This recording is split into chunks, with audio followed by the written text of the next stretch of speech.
Okay, let's look at this one. Now this is one where you see, look at the sole, it's clear up here. The sole should be clear back here under the foot, and look at that. No wonder that horse was lame.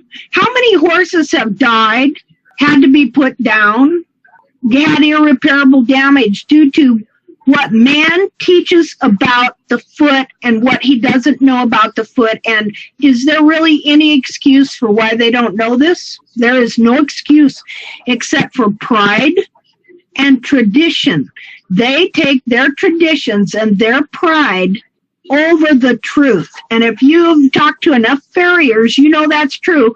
And you're going to see it in barefoot trimming too, see, because now they've been around long enough to have their own traditions and their own beliefs. And they get just as wacky as the farriers. Yeah, ego. Hey, I love my horse. I just want a good feet for my horse. Why does it have to be your false religion? And it's not that I believe all religion is false, but let's face it, there's some pretty whacked out stuff there.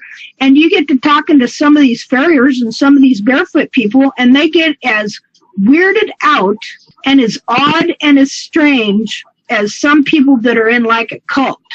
Okay, so we're not going to be in a cult. We just want it science. This is science, folks. And it's common sense. This is a foot. The horse has a foot. What's a big deal? Every other animal on the face of the earth, okay, walks on the bottom of its foot. You see the sensitive lamina? Farriery believes that the horse bears the weight on this. That's why they cut away the sole and put the shoe on the rim of the hoof wall to transfer the weight to the lamina. And then they wonder why they have so much laminitis. I was experimenting around here. See what I'm doing here? Here's the heel buttress on this horse. This is a wild horse, another one that Pete Ramey found in the desert in a cattle guard. Lucky Pete. And here's the wall. Now this horse has an inch of sole ridge, convex sole ridge around the perimeter of its foot here. See there? Here's the heel buttress. It encases the whole foot. The bulb and the back of the foot is not hanging out the back of the capsule. Here's the heel buttress, and here's the wall. Here's the length of the wall from the hairline to the ground. Here's the length of the heel buttress from the hairline to the ground. You see, the heel buttress from the hairline to the ground is 2/3 the length of the dorsal wall. The hairline, I can't remember, I measured them, but it ain't no 30 degrees. That is no 30 degrees. I was doing all this just to try and get a thing in my head. What are these feet supposed to be like? Colleen says, yes, we're emotional. We want our horses not to suffer. They are part of our family. Let me tell you what, hell hath no fury like a woman scorned. All right? Now, I got people that taught me. I'll tell you, it's double bad for me. I had people, I believed what they said, and I practiced it, and then I shared it with others and taught other people how to screw their horses up. When I found that I was screwing up my horse, I came back and I said, hey, I have made some mistakes here, and I'm trying to find the answers. And that was a hard thing to do. You know, why couldn't they do that? Because they don't care. Maybe they do, they care, but they're just brainwashed or something. Now I did these to show you the growth rings, how the growth rings should be in the foot as the wall grows down. See, I would just hours. I have spent thousands and thousands and thousands of hours messing around like this. How can we trim our horses' heels and restore the heels and restore the foot and have the anatomically correct foot if we don't know what that foot is supposed to be? And so this is what I want to help you understand and get in your head, is an understanding of what the true foot is. Somebody told me one time, of course, it's probably different now with all the technology and everything, the way they used to train people to spot counterfeit money was they didn't teach them about the counterfeit money. They taught them everything about what was genuine, true, and right in that money. And then when they knew what was right, they would be able to recognize what was counterfeit or wrong or false. So this is what we're doing. I want you to know what the true foot is supposed to be like. Then you will start seeing and going, wait a minute, something's wrong here. It don't add up. Well, here's one. This is 1/3. This heel should be about twice the length it is. So we know that that was crushed. Now here's a different type of distortion where the foot has retained the length and it's just crushed the heel in here, in between up here and here. This should have been twice the length it is to be correct with this wall. But you see, we wouldn't know that because all this is cartilage. So, they do these dissections and everything and look at that and they just think, oh, that's the way it's supposed to be. Get that bigger for you. That must have hurt. Just had his heels crushed. Well, his bulbs were clear down on the ground here. But he did have some heel buttress. It just was not correct. Here's another foot. Fair use. I'm screaming, I'm not charging you for this class. This is education. Look at how this foot. Look at how it's just compressed. The cartilage is compressed. This is all messed up in here. It just looks like a pretty uncomfortable foot to me. Look at that heel buttress. That's just all weirded out there. Maybe this is just totally a false heel. I'm not sure what's going on there. But that don't look right. Oh, hey, this horse would get diagnosed with caudal heel pain. What the heck does caudal mean? Oh, back of the hoof. Here's where I was trying to figure out what's wrong with my pony. Look at that. Isn't that attractive? Man-made from trimming the heels out. Hey, Tasha, no nasty acronyms. What the phooey?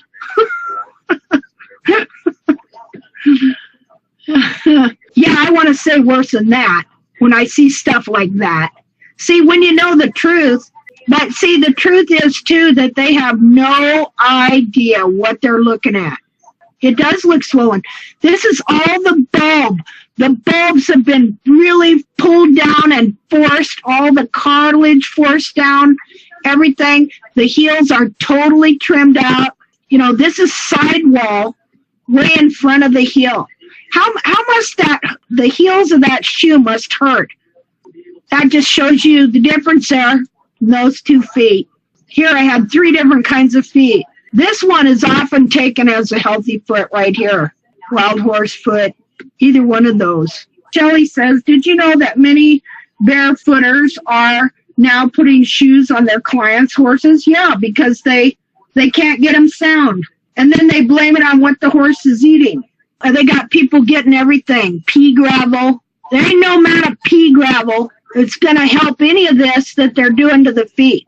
There. Now, this ain't bad. Look at that foot. Now, there's a little distortion here in the toe for some reason, but might have had a long toe, that caused that to bend like that.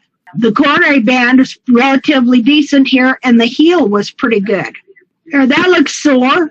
Look at that. Feet should not be square like that. See how much it's doing, the damage it's doing? Oh, they don't manage to find a 30-degree hairline in there somewhere. Those aren't my markings. This is stuff I gathered off the internet. I advise you to put this picture on the wall of your stable. You must understand that if you are thoughtlessly, this is actually probably good. If you are thoughtlessly adapting the coronary angle and heel height to some theoretical numbers with no consideration of the more important perimeters such as the sole level and the depth of the collateral grooves, you may make your horse a cripple or simply kill him. Oh, that's Nazarov, okay? You know who that is, right? The Russian people? Okay, this picture came from them. So they're right on in what they say there, aren't they? Oh, he's a Russian guy. Nazarov Hot Ecole. He does dressage, bridleless, and does a lot of research. And except I think they went to not riding horses. They got so cool they quit riding horses, but didn't want to abuse the horse and ride it. I think they went overboard a little bit. But what he says there, that's all right and true.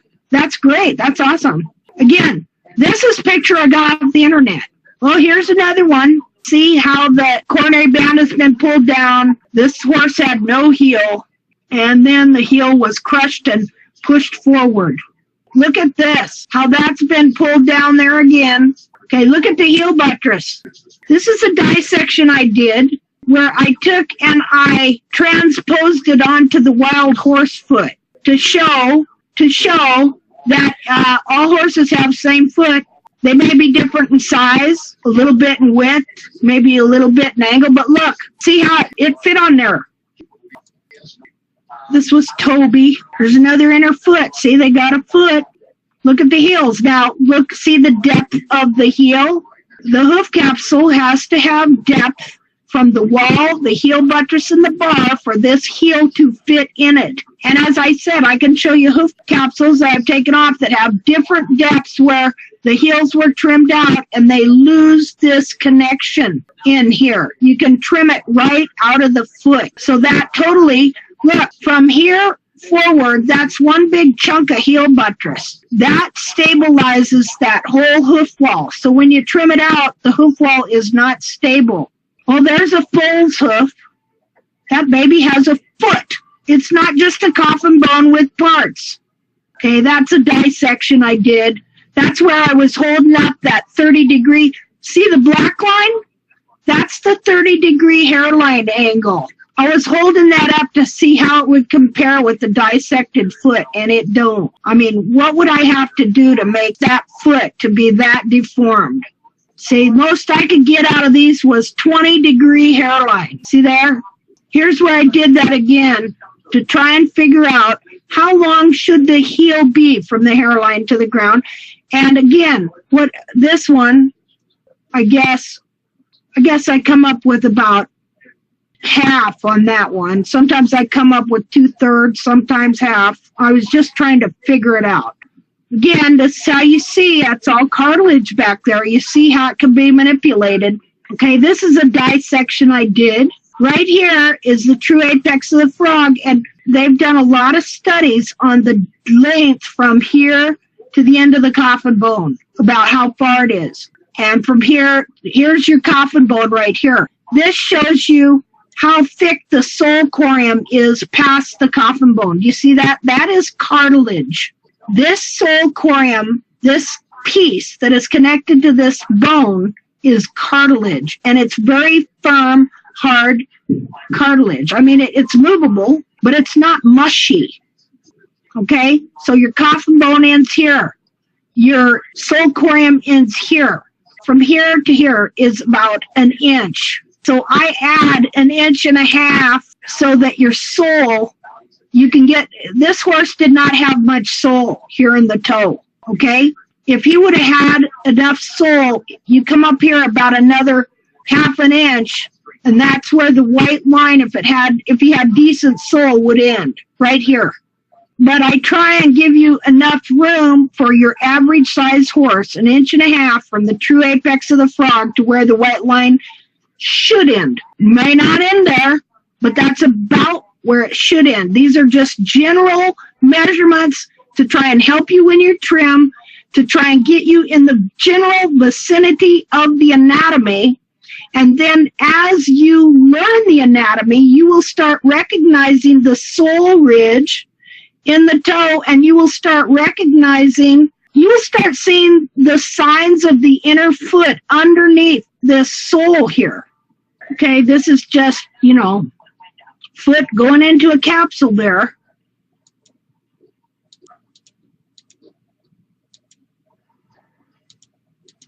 Again, there's your heel. Here, this is your heel, folks, right here. Look at here. Here's your sole.